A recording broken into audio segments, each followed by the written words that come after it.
Good morning, beloveds. If you are following the saga of the vultures, it appears to have ended.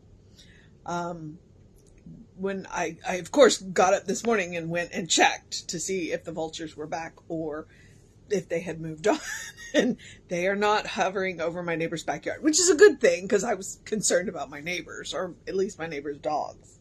So, but yes, they have moved on.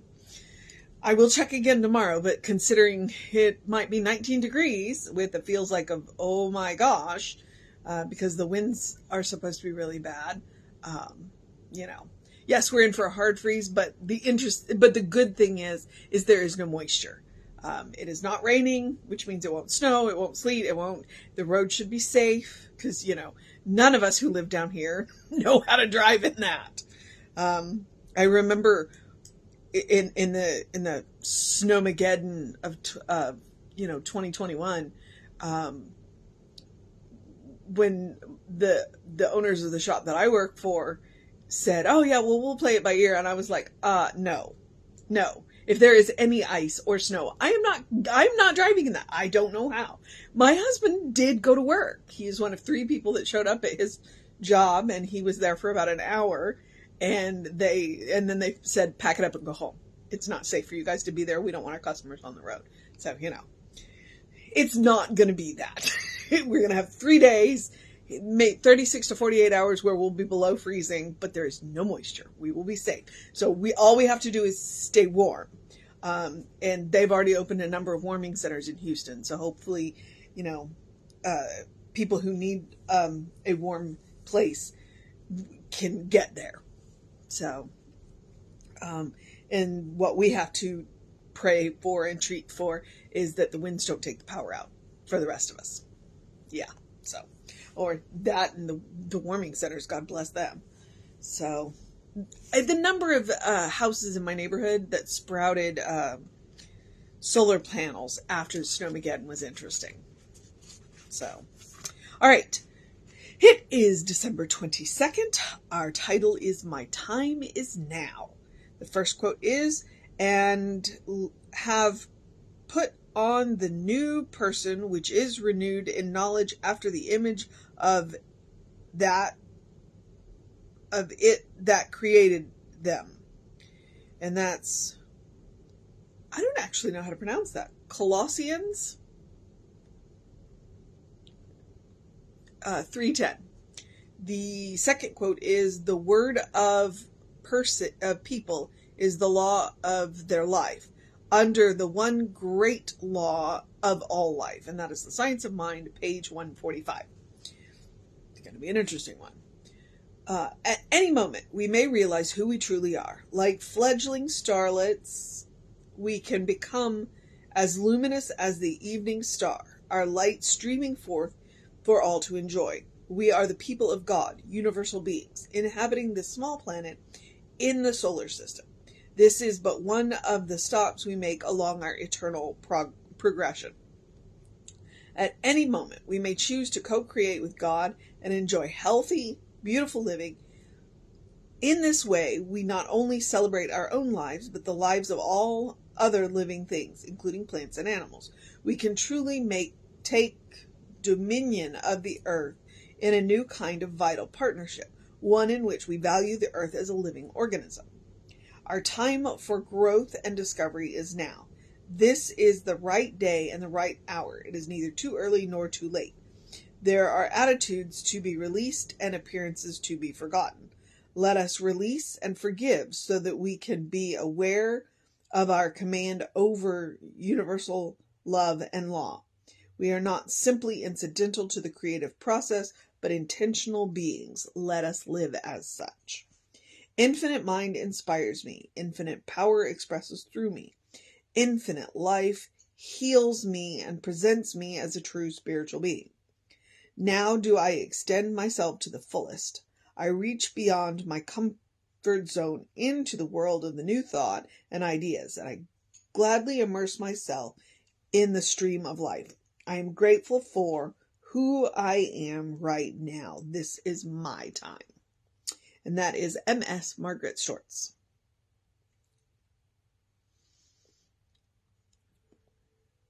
and I got caught by a trigger word. So let me think about that for a minute. The word dominion. It'd be interesting to go back and look to see what the original word, what originally dominion meant. Because we take it to mean domination. And when we think about the word domination, it has some pretty negative connotations. And I've never considered dominion. Most of the time when I hear the word dominion, especially in reference to, it's in Genesis, I don't think of dominion as domination. I think of stewardship, which is, in my definition, because you can probably look it up in the dictionary and get a different definition. Stewardship means to, it goes back to a word that I like to use, resource management, which means to me that, like, we have plenty of resources. What we don't have is resource management. We do not have a system in place which gets resources from where they are to where they need to be. I kept seeing, growing up, I kept seeing the message of, if our population gets too big, the earth can't support it. Well, apparently I've been doing, I've been reading some stuff because, I'm well past my early adulthood now. That's not true. That the planet has the resources to support the population, even at the 8 billion that it is now. What we don't have is a good system of resource management. We don't have a way to get where where the food is grown. We don't have a way to get it to where it needs to be. And the reason why we don't is called profit. Because everybody along the way wants their cut. And so I can give you the example and I don't remember which country it is, so I'm not going to say it, but the country was starving, and some of the wealthier countries got together and said, okay, well, we'll send all of this, the medical supplies and the food to this country. And the problem is that the country was run by a series of warlords, and the warlords used that. They got all of these resources, but they wouldn't give it to the people because they were fighting amongst themselves. So I would say that the biggest thing standing in the way of resource management is greed. And that comes from, there's a book called The Trance of Scarcity. So of that, it's like, there's not enough. So I need to make sure that I get mine. And the only way for me to get mine is to keep yours from you. And then there's this domino effect. And so that's one of the reasons why I talk about resource management. It is not a capitalist idea. It is not. It is about making sure that the resources go where they are needed, and will be best used, not where the best profit is. Read into that what you will about my mindset. But that is what the idea is kind of behind what Margaret is talking about when she says, we can truly take dominion of the earth in a new kind of vital partnership, one in which we value the earth as a living organism. In this way, we not only celebrate our own lives, but the lives of other living things, including plants and animals. And that, if you were unaware of the social justice bent of science of mind, then that's where it is. Because we absolutely, on one hand, we are absolutely, about self-management. We are about, we believe that you get to have your own relationship with the divine. And that you are a co-creator in your life. But we also believe that all lives have value.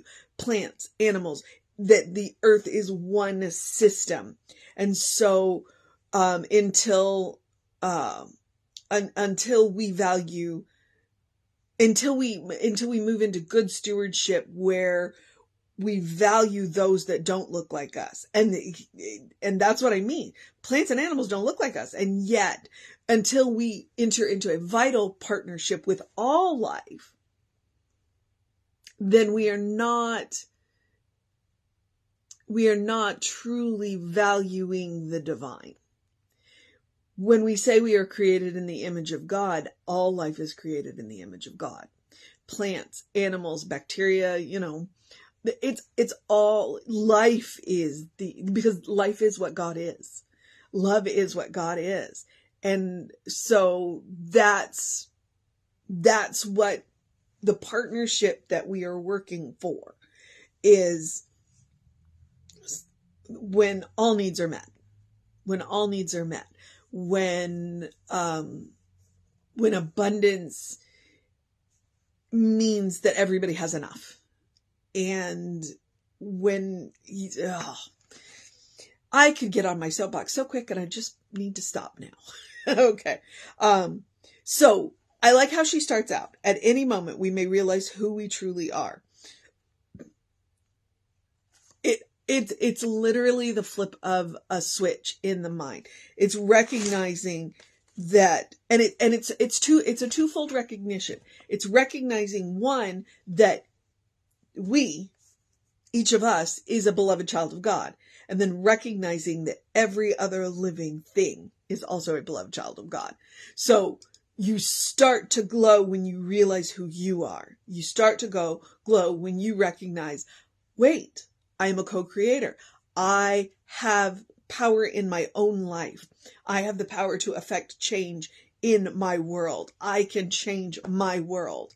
And as I change my world for the better, then I also start to affect all of the life around me.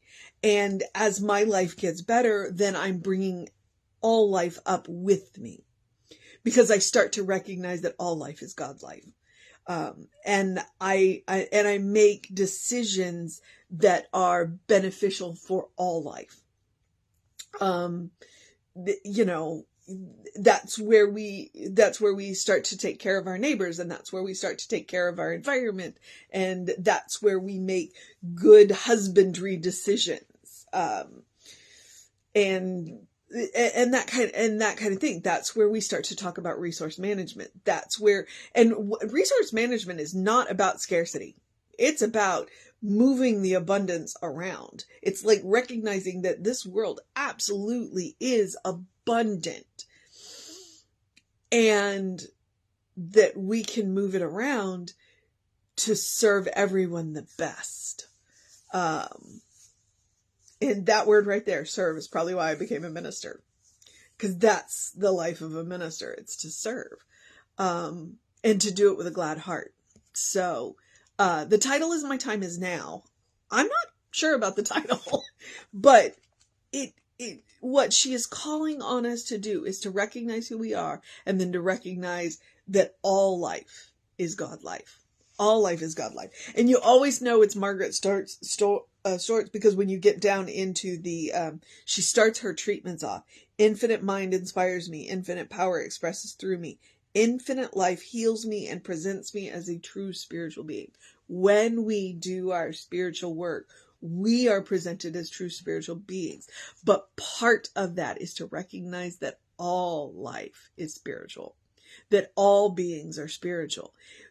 And even when they don't know who they are, we still get to recognize them and hold the space until they recognize who they are. So, at any moment, we may choose to co-create with God and enjoy healthy, beautiful living. In this way, we not only celebrate our own lives, but also the lives of other living things, including plants and animals.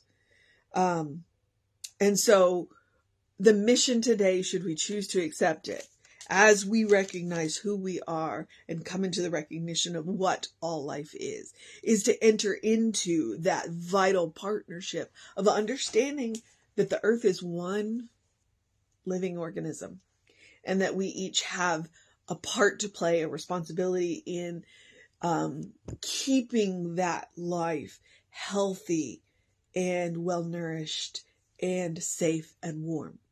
And yes, the hard freeze tomorrow has definitely impacted what I'm thinking about today. So I always warn you, it's like, okay, what's going on in my world is going to impact how I interpret what these readings are. And if you ask me to do this reading in 6 months, it might be completely different. And that's the way it is with sacred literature.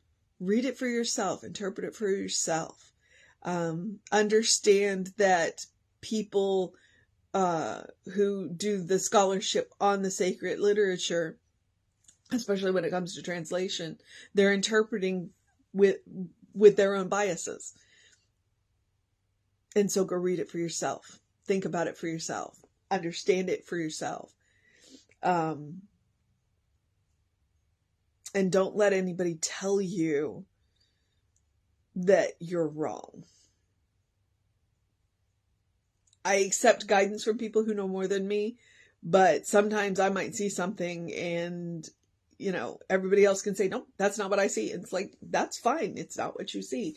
It is what I see. And yeah, so there's that thing of interpreting when you read languages.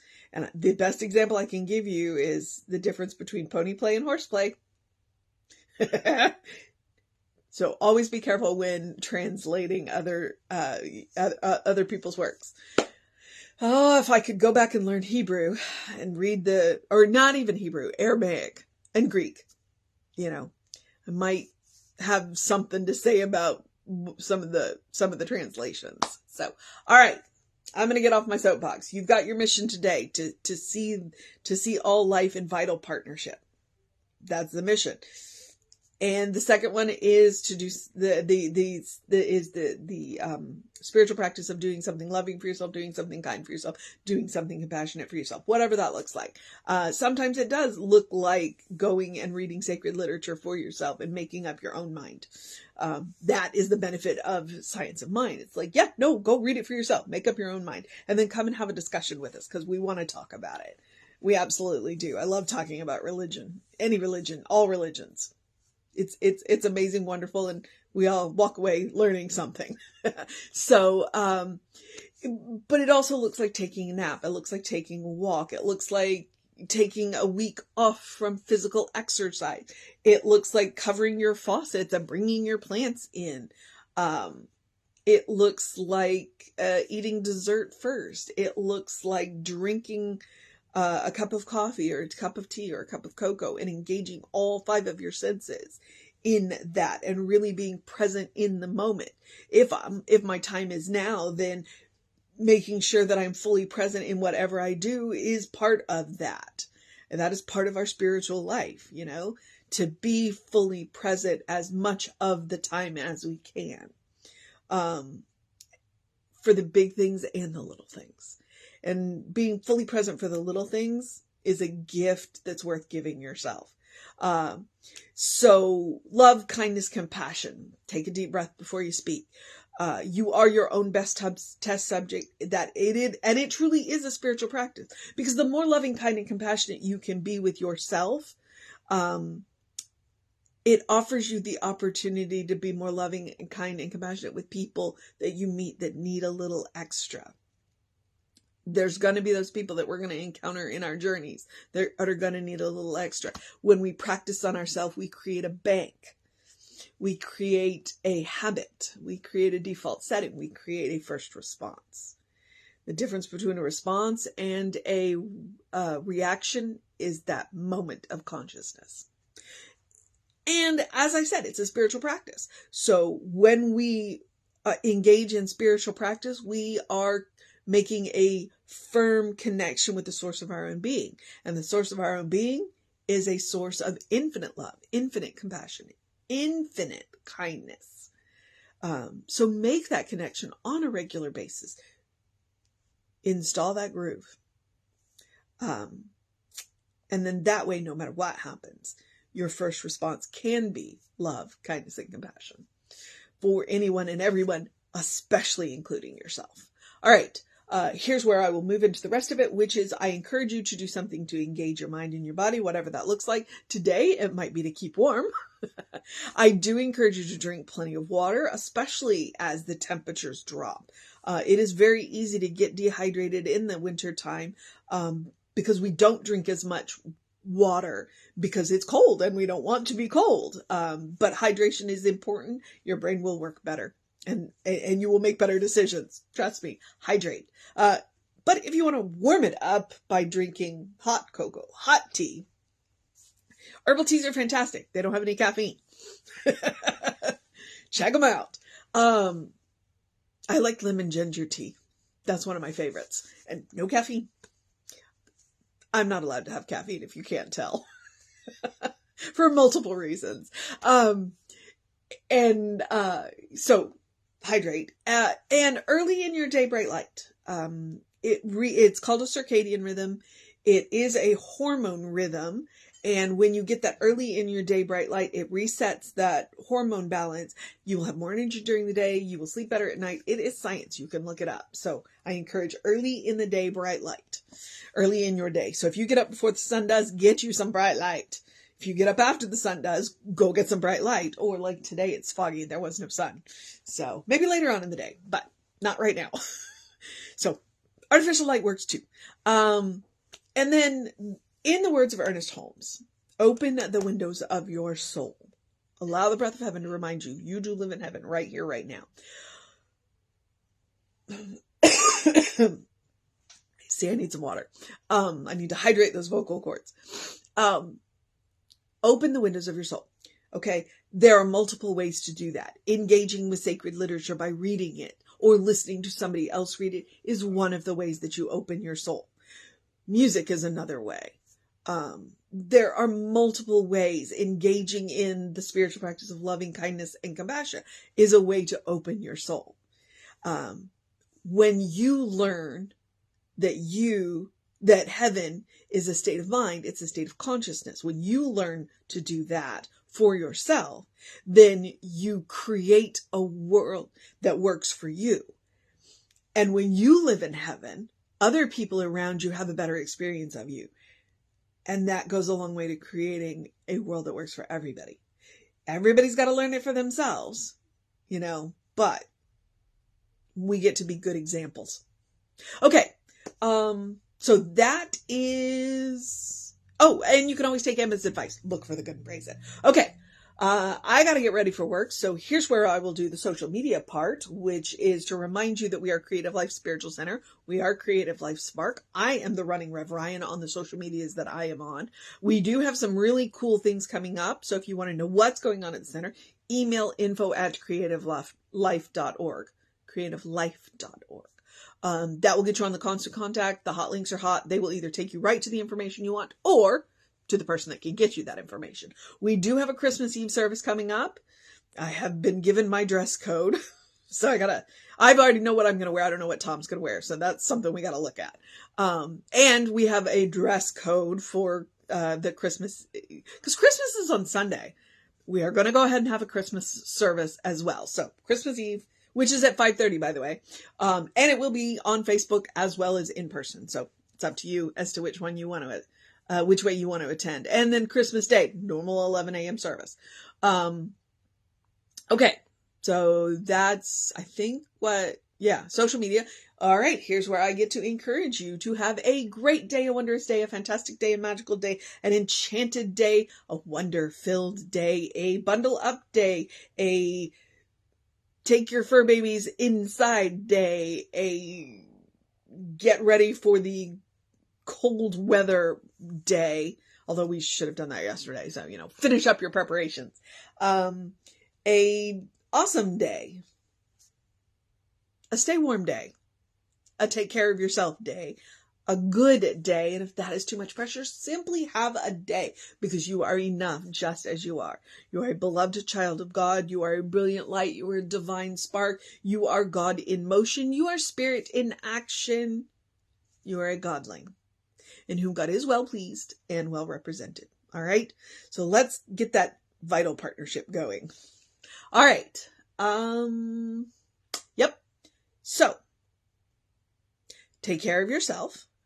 Reverend David should be on around 5 p.m. I will be back with you at 9 a.m. ish. Because I'm working tomorrow. Yeah.